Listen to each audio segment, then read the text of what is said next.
In this video, I will show you how to stop word auto selection in Microsoft Word. So guys, once you try to select any word, so sometimes it will select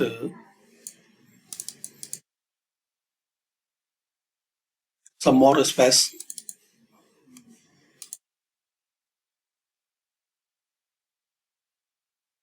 So to fix this problem, click on File and Options and click on Advanced. And here is the setting: when selecting, automatically select entire word. So just you have to unselect this box.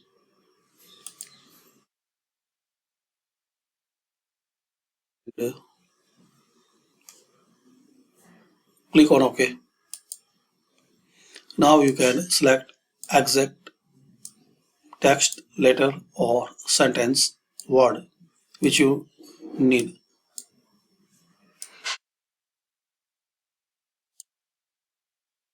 like this.